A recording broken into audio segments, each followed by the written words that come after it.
Business has always been about turning a profit, making money. But can it stand for something more? Something beyond dollars and cents? We think so. We think that today, business has a higher calling, a purpose to be fair and just, to do right by their workers, customers, communities, and the environment. And it turns out companies successful doing that also do better for their bottom line. When you see the Just Capital seal, it means this company is a force for good. Visit justcapital.com to learn more. And good afternoon. We are doing it live here weekday afternoons at our new time, the 4 o'clock hour in Los Angeles. We're doing more in 24, now at 4 in the afternoon. Mottek On Money, 5 days a week for you live on the air here in 790 KBC, streaming live online worldwide at kbc.com. And, of course, your on-demand Mottek On Money podcast at kbc.com, Apple, iTunes, and all your favorite podcast platforms. Wall Street joining the nation in honoring Dr. Martin Luther King Jr. on this MLK Day 2024, the day commemorating the life and legacy of Dr. King, who was born on January 15th, 1929, became a leading voice for the fight for racial justice here in America. MLK Day made a federal holiday under President Reagan back in 1983 and was first observed in 1986. Stock and bond markets closed here in the U.S. today in observance of the holiday. The Postal Service also had the day off today, and the banks also generally closed. Most government offices also closed on this day. The stock market will be picking things up tomorrow with the Dow standing at 37,593 after dipping 118 points on Friday. The S&P 500 at 4,784 after a gain of about 3.5 points on Friday, and the NASDAQ at 14,973, a gain of 3 points on Friday. We do see gold right now hovering higher by about $7 at $2,058 an ounce. Crude oil futures right now hovering at $72.70 a barrel. Taking a look at the bond yields right now, the yield in the 10-year note at 3.94%. And cryptos, of course, keep going. Right now we see a Bitcoin down about $200 at $42,566 after that ETF craze last week seemed to have faded when we got that pop on the price of Bitcoin after the SEC approved those Bitcoin ETFs. Ethereum right now down about 10 at 2,512. And Dogecoin, which we also quote here.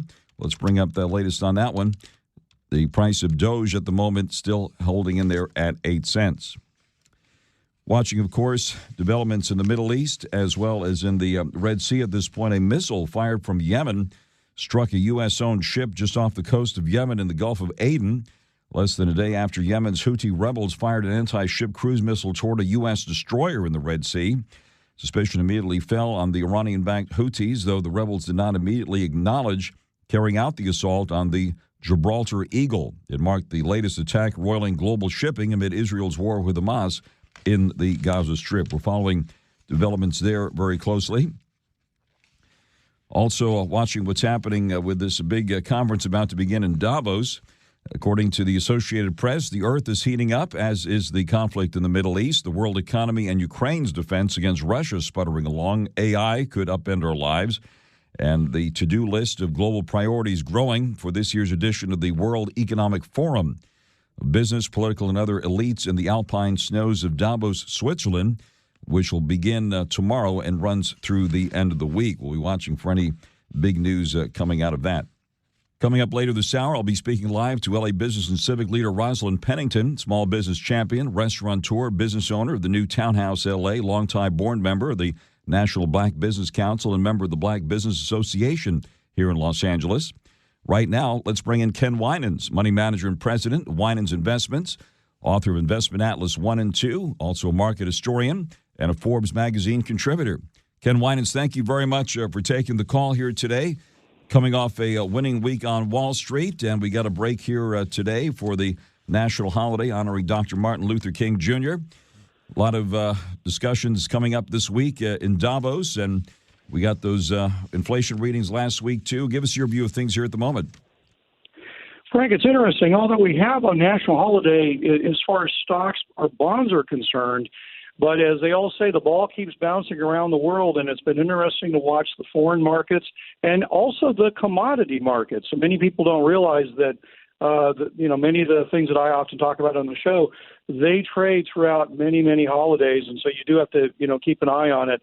But this thing, and the number one thing that everybody's been talking about is the disruption of trade through the Suez Canal, through the Red Sea, and it's the freight cost.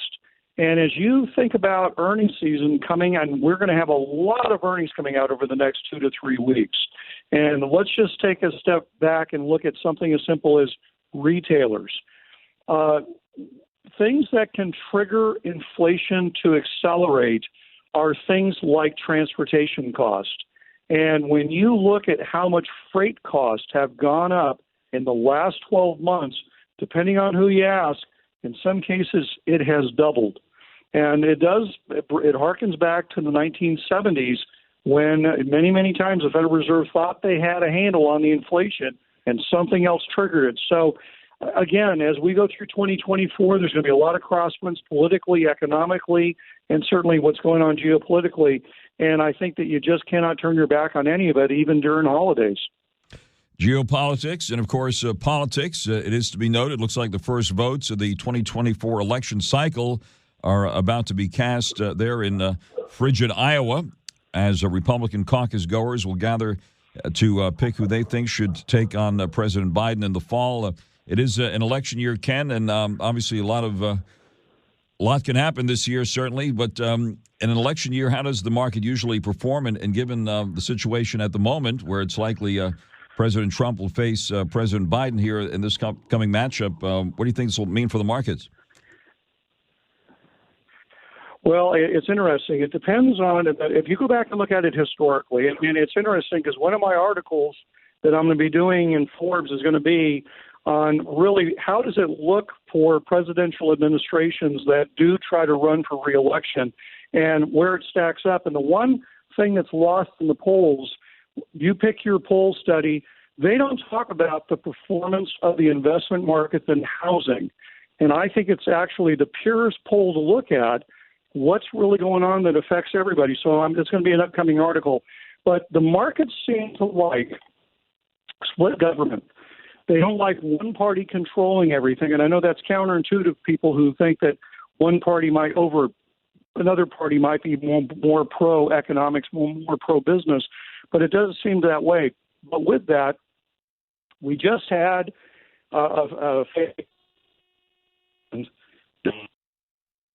and, you know, the old adage, don't talk politics with your relatives, probably would have been a good case because it ended up getting rather contentious with several of my relatives who just simply brought up one simple thing. And unfortunately, economics is now becoming political. And so you have to be somewhat careful who and when you talk to about it. But Frank, at the end of the day, I think it's going to be a year of volatility, a year of investment rotation as far as things moving around. I think bonds will actually have a pretty good year. And I think that the leadership in the stock market's going to gyrate all over and pick your commodity. Some will do better than others. But again, there's just an awful lot of crosswinds we have to deal with right now.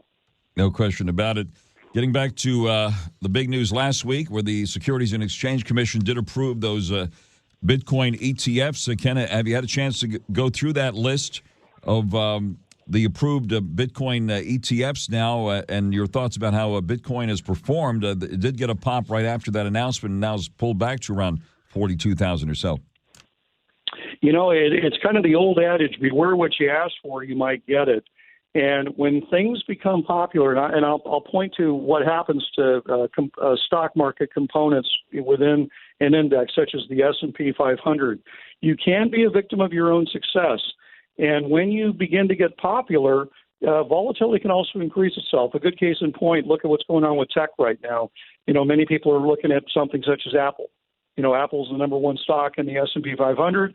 If people begin to sell that index, then it's going to go down with it. So I think for me personally as a commodity trader, I really want to watch the volume of these ETFs over the course of the next several months, and especially on volatile days and on pullbacks within the price. Is the volume there? Because as a trader, I care about being able to get out and not taking a haircut. So we have that. But, you know, I'll tell you, again, me king for a day, if I was one of these 11 companies that have the ETFs in the cryptos out there right now, you need to immediately go back and file to have an inverse ETF for crypto so people can make money on the long side and on the short side. And I think if they can do that, they will have something in place that outside of the gold and silver ETFs, no other commodity-based ETF has been able to put that in place. And I think that could be a massive game changer for cryptos if they can get that done. Is that something that's being considered? Good question. When I was at the Schwab conference, I specifically stopped by the crypto booths and asked them. I mean, they were obviously promoting what was going on in the ETF world. But when I talked to the people who are in the inverse space, mainly, and the company that comes to mind is ProShares, they were rather close-lipped on it, but they're trying to expand their market share. But again, you have to go through a refiling. It's a whole different ETF. It could take 6 to 9 months to get it done. But Frank, I think you know what I'm talking about here. You're actually offering people who want to commit to crypto an ability to make money on the downside and also to hedge your profits when you've had a big run, such as what happened a couple of years ago when it was bouncing around 60,000 a coin, and suddenly you had to give a whole lot of it back because you couldn't get out. This would allow that to change, and that's where you become a more sophisticated marketplace, and that's where I think you get people like Frank Mottek and Ken WINANS to pay a lot more attention to it. Absolutely. You're listening to Mottek on Money live here in 790 KBC, and certainly they have those kind of ETFs that follow when things go down as well as up, including some of the oil ETFs, right? One is Dust, I think, is the one that makes money when it goes down, mm-hmm. and they have cute ticker symbols as well. Let me ask you this. I mentioned that big Davos conference getting underway, and it looks like AI is going to be a big part of the discussions this week. And as a matter of fact, they're calling artificial intelligence a driving force for the economy and society. They're having about 30 sessions in frigid Davos this week on this topic, following the big emergence of AI over the past year and OpenAI's ChatGPT and so forth. What about on the AI front, Ken? And do you expect anything big to come out of this conference in Switzerland this week? And what about on the AI front? What are you expecting this year? Well, the Davos conference it's an annual conference. It's influential leaders. Get an inside look at Hollywood with Michael Rosenbaum. Let's get inside of Jennifer Love Hewitt. It's dangerous, I think, to say to women, you can't look like you're not 22 to me anymore because I don't know how to take that. Okay, well, that's your problem because I'm 44. This is what I look like. By the way, she was a looker. Like, congratulations to that 23 or 25. But I'm a different person now. Inside of You with Michael Rosenbaum. Wherever you listen. What companies deserve your hard-earned dollar? Which would you want to work for? How can you know if they share your values? Just ask us. Just Capital is a nonprofit that tracks who really means business in supporting workers, customers, communities, the environment, and shareholders. We measure progress, track success, and help them be better. When you see the Just Capital seal, you know what's real, because just business is better business. Visit justcapital.com to learn who makes your dollar count. Business has always been about turning a profit, making money. But can it stand for something more? Something beyond dollars and cents? We think so. We think that today, business has a higher calling, a purpose to be fair and just, to do right by their workers, customers, communities, and the environment. And it turns out companies successful doing that also do better for their bottom line. When you see the Just Capital seal, it means this company is a force for good. Visit justcapital.com to learn more. The Rolling Stone Music Now podcast gets inside the biggest stories with Rolling Stone senior writer Brian Hyatt, joined by Bob Harvia from 60 Songs to Explain the 90s. There's no freedom rock yet of the 90s. It's coming, though. From 2010 to 2019, and the top 10 is Nirvana, Alice in Chains, Pearl Jam. So the freedom rock of the 90s is the grunge Mount Rushmore. Rolling Stone Music Now, wherever you listen. Around the world typically attend it. The conference that I think you and I would both love to be fly on the wall of what's discussed there. The other big conference that people might not know about is the big economic conference they have out of Sun Valley, Idaho every year, and also out of Wyoming. So there's and I would call it, for lack of a better term, a think tank. I just did an interview. It sounds funny, but I did an interview for Forbes, even though I write for Forbes. And AI was brought up. And, I've been a quant analyst, meaning that I've, been gathering and building quantitative models most of my career in the investment field. And the one thing that most of the AI people that I talk to haven't fully thought through is that the data that feeds these algorithms and these machines, for lack of a better term, and by the way, this is something that goes way, way, way back. I mean, Watson, the IBM supercomputer, which was really, I think, the great granddaddy of all the AI machines. But if the data is bad, feeding AI, then the outcome is bad. The old guy go, garbage in, garbage out. And I've told several people that are committed to AI within the financial community, you better figure out a better way to police the data that's feeding these machines, because I can show them lots and lots of cases where Wall Street has basically said getting data out the door is more important than the data being accurate. And so that is a concern of mine right there. But I think AI is going to be something we're going to continue to hear about. But as many people have discovered with AI stocks, they have also pulled back in the first part of this year because they had a massive run-up last year. So as it's going to be the implementation of AI in business or in our everyday lives, it is not going to happen overnight. It will take time to adapt. All right. At this point, Ken Winans, any specific places where you are putting money now and or taking it off the table? It's interesting. There's one real, very strong trend that we, we often talk about the Santa Claus rally in the stock market, but January and February are usually really good times to invest in gold and silver. Frank, don't ask me why. It's a seasonal pattern that I pay attention to, but that big pop in silver last Friday might be the beginning of a pretty nice pop. And I think it has a lot to do with gold and silver production for global demand around the world, because let's not forget, gold especially is used in pretty much every single electronic item you can imagine. It's not just jewelry here, it's electronics. So you could argue that it's a tech play in the second degree.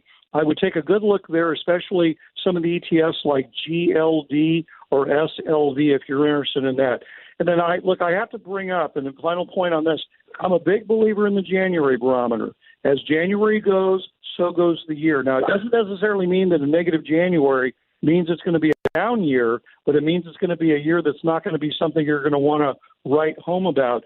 So earnings and what's coming out of the Federal Reserve and what's coming out of the Treasury Department over the next 2 to 3 weeks is going to be critical to the direction of this market going forward. I'm of the opinion, is what I'm watching right now, that 2024 is going to be a year of stock picking, not overall market momentum, if I have to make a guess right now. All right, and we'll the earnings parade will continue starting tomorrow. We got those big bank earnings on Friday. What about the banks at this point, by the way? Well, one of the things that's going to be coming up a lot, I mean, when you listen to a groundswell of people's concerns and anger, you're hearing a lot about credit card debt. And it would not surprise me as part of when you have a rising interest rates and at the same time as an election cycle, I could see that the bankers being called in front of Congress to explain why credit card debt is north of 20% for a lot of people. So you're going to have that. But the other big item that many people haven't even thought about is why are money market rates, standard money market rates, still way below the Treasury bill rate? And I think that's another area that people, elected officials and bureaucrats in Washington are beginning to ask banks and investment firms, hey, wait a minute, are you gouging people? Why are you giving them so little? So these are going to be some of the crosswinds that I think you'll hear people running for re-election bringing up with the big banks. So I expect bank interest revenues, it will be interesting to see how high they are. And if they're really, really high, I think that's going to be in the crosshairs of government agencies. Ken, thanks very much for joining us live here. Look forward to many more conversations here in 2024 with you. We'll be looking for your next Forbes magazine column. Ken Winans, money manager and president of Winans Investments, author of Investment Atlas 1 and 2, also Forbes magazine contributor and longtime contributor to this program. Ken, thank you very much for taking the call. We wish you a great rest of the evening, and we'll be talking to you again very soon. Thank you, Frank. Take care. All right, Bye-bye. you too. Friends, it's time to start the year off right with reminders from attorney Clark Fielding of Fielding Law. Now, if you've been hurt in an accident that was not your fault, it's easy to feel lost in the sea of legal complexities. Fear not. Clark and his team of sharks are here to navigate the legal waters for you. They have the expertise to tackle any case, big or small. Fielding Law is not just about providing legal advice. They're also about making sure you understand every step of the process. So consider them your partners in justice. Whether you're facing a sea of paperwork, swimming in contractual confusion, or caught in a legal undertow, Clark the Shark is the lifeguard you need. The Fielding Law team is dedicated to protecting your rights and ensuring a smooth journey through the legal currents. So as you dive into the new year, remember Fielding Law always has your back. They're not just lawyers, they are your fantastic friends in the legal world. Call them now, 833-88-SHARK, 833-88-SHARK, or go to clarkthesharklaw.com. Again, that's clarkthesharklaw.com. Mottek on Money continues here in 790 KABC. The stock and bond markets taking the day off today in observance of the Dr. Martin Luther King Jr. national holiday. It'll be a busy week of fourth quarter earnings reports once Wall Street cranks up again tomorrow. The biggest earnings news right out of the gate tomorrow will come from Goldman Sachs, the big dog on Wall Street, and Morgan Stanley. And Wednesday, we'll get earnings from Charles Schwab and Prologis, followed by Fastenal, J.B. Hunt Transport Services, and Truist Financial on Thursday. Schlumberger, for those who don't know what they're talking about, Schlumberger will be out with earnings on Thursday. State Street and Travelers. The economic reports this week include Wednesday morning's retail sales numbers for the month of December from the Census Bureau. And also the Federal Reserve will release its first Beige Book survey of 2024. That's the report we get on economic conditions around the country from the Federal Reserve. And on Friday, the University of Michigan will publish its consumer confidence reading for the month of January. That, of course, is an important reading for the state of the economy. Other reports out this week will be focused on housing. The National Association of Home Builders will be out with the Housing Market Index for the month of January on Wednesday. And the Census Bureau reports new residential construction statistics for December on Thursday. And the National Association of Realtors will be out with its existing home sales report for December on Friday. We'll be kicking things off on Wall Street tomorrow with the Dow at 37,593, a pullback of 118 points on Friday. This past Friday, the S&P 500 gained 3.5 to 4,784, and the NASDAQ will start the trading day tomorrow at 14,972 after a gain of just about 3 points. Gold right now hovering just below $2,058 an ounce. The price of crude oil just below $73 a barrel. Mottek On Money continues here in 790 KABC. Good afternoon. We're doing it live in the 4 o'clock hour now here on 790 KABC. Mottek On Money doing more for you in 2024 at 4 in the afternoon.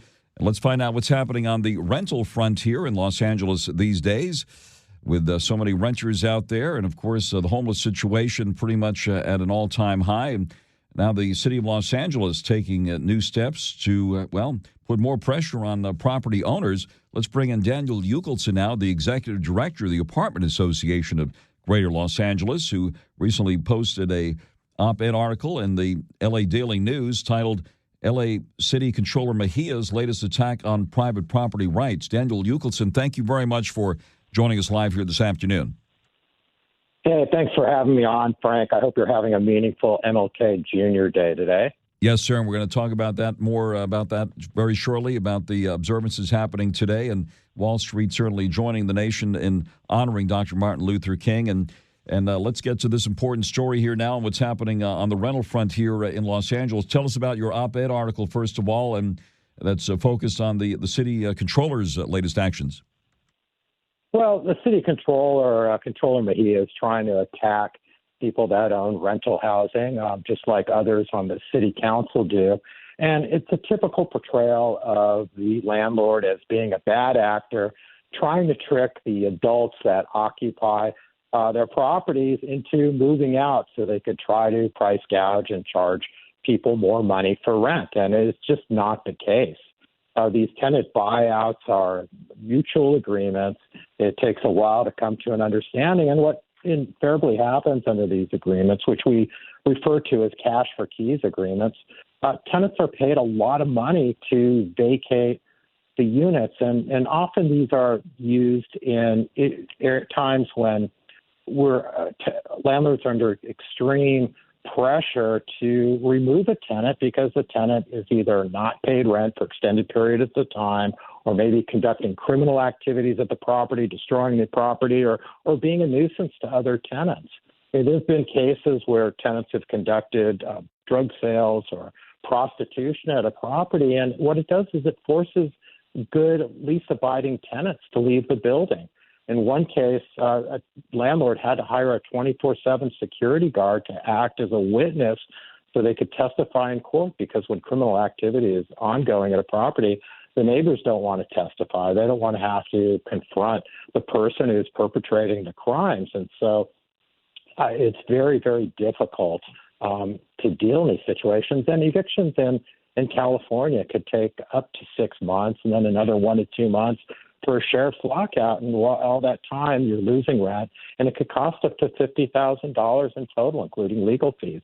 It's just a really, really terrible situation that owners find themselves in. So they use these cash for keys agreements to work something out and hopefully expedite the process, because at the end of the day, people are willing to take some money and willing to move on.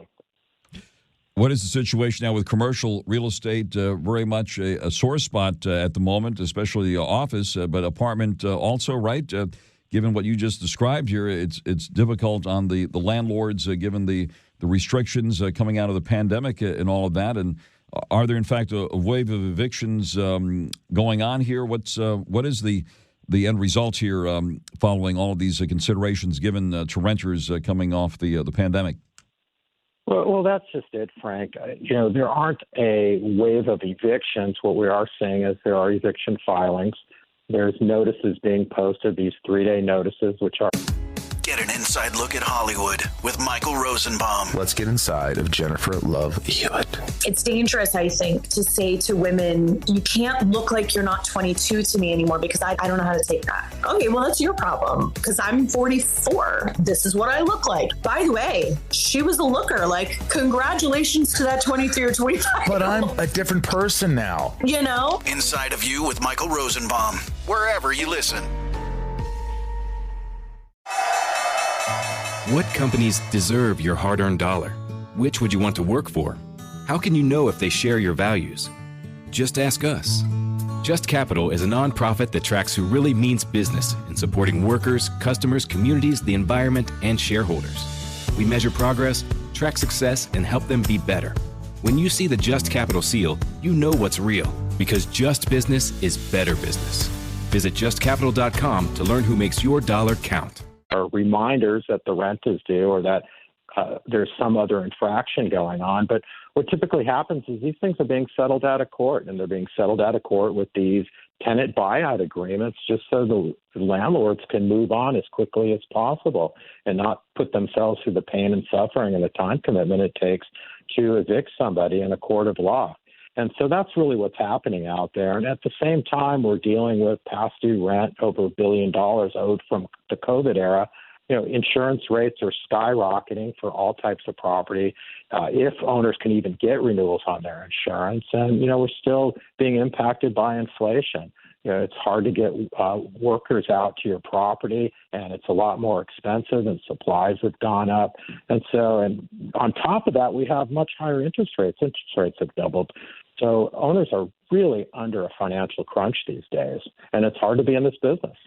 All right. What about rents here in 2024? Are they finally easing, or are they coming down? What's the outlook on rents for 2024? They're absolutely easing, and what you're seeing in a lot of the ads for vacant properties is owners need to offer incentives, and they're providing a month of free rent and various other incentives just to get people in the door. And the vacancy rate has gone up. It's about a little over 5% today, and so it's really a very challenging market with cost increases and the regulatory environment. And on top of that, there's just been a slowdown in leasing properties, particularly if you own a newer building, one of the high amenity buildings. It's very challenging to get renters in the door there. And certainly these days, with crime as high as it is, there's certainly a new emphasis on security, right? That is a big concern of owners these days. We're faced with, homelessness encampments at our properties. We're faced with break-ins. We're faced with our residents being attacked on the street. It's just a real awful situation. And, the city doesn't help out at all. They never give a break to rental property owners. And so they're really chasing them out of the city today. Right. In the past, if somebody broke into your car in an apartment parking garage, police would respond, maybe even in dust for prints and all that. But now you're referred to a website and file a report that way, right? Exactly. Police don't show up in L.A., no matter what the crime. They still show up in Beverly Hills, though, Frank. I see that here. Certainly. Well, there are places where crime is still taken seriously, and the response time there, I'm reliably informed, is 2 minutes. So that is very, very impressive. And any other trends you see here in 2024 for the rental apartment business here in Los Angeles, and what people can expect here this year? Yeah, we're still trying to ease the burden of all these regulations, and we're looking at some other legal avenues to do so. We're making headway on one case to eliminate some of the tenant protections in the city of Los Angeles, particularly the one that requires a financial threshold be met before eviction proceedings can even commence.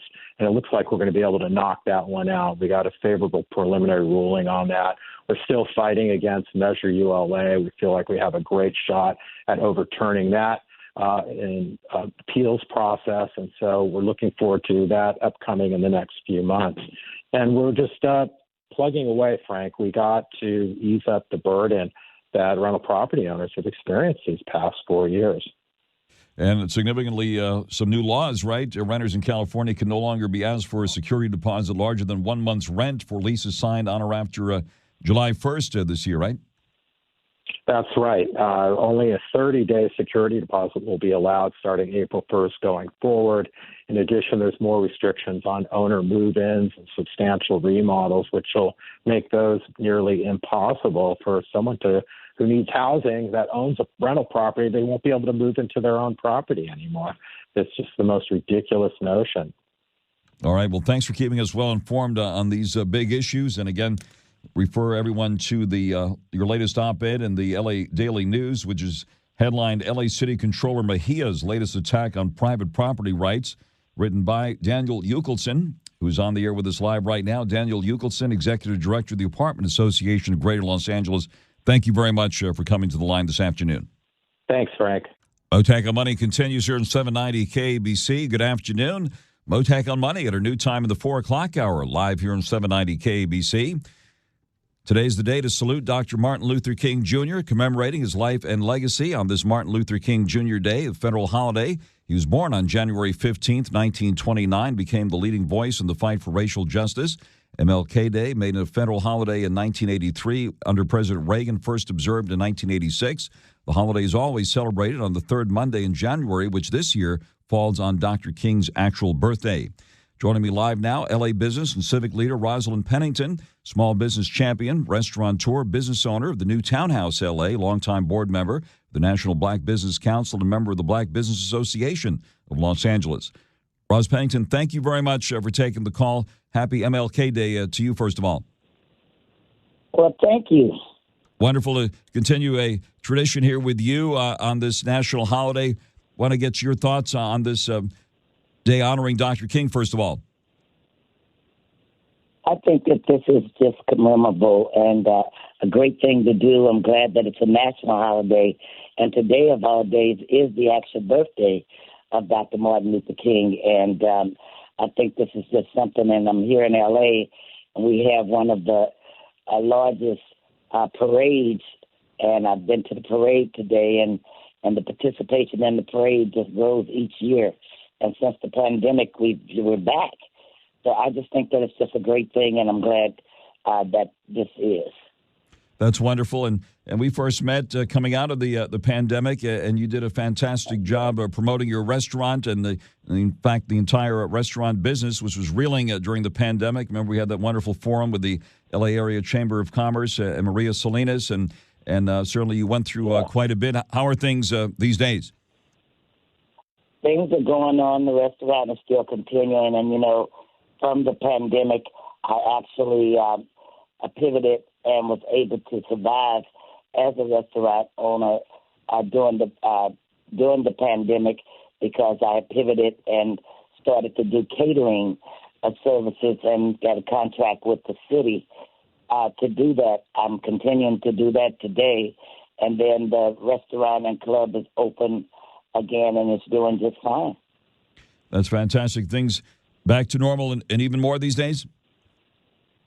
I think it's back to normal. It's more in getting there. And one of the things that is people are ready to go out. And they're ready to go out. And so they come out to dinner. But I'll tell you, the prices of food has gone up a great deal, but people still are coming out, and that's a good thing. And regarding the catering side of the business, and especially in contracting with the city and specifically parks and recreation and parks, they're still having programs that now they're getting a lot of participation in, and they supply food to the participants. So that's to the homeless and to kids. So, if things are getting back to normal, but again, everything's gone up, but people are participating. Certainly inflation's affected everyone. You're right on the front line of the economy. We have a lot of restaurant owners, restaurateurs on this program. Certainly the restaurant business feels the impact right away when the economy is up or down. How is the economy these days based on your experience out there? I think the economy is coming up. It's on the upward rise, but it's still not there yet.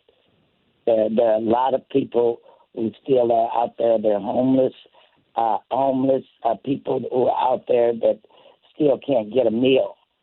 So they still have a lot of civic services, but as far as the economy, people are looking now and saying, food is so high, I really don't want to go out, but as an outlet, they're knowing that they do need to get out.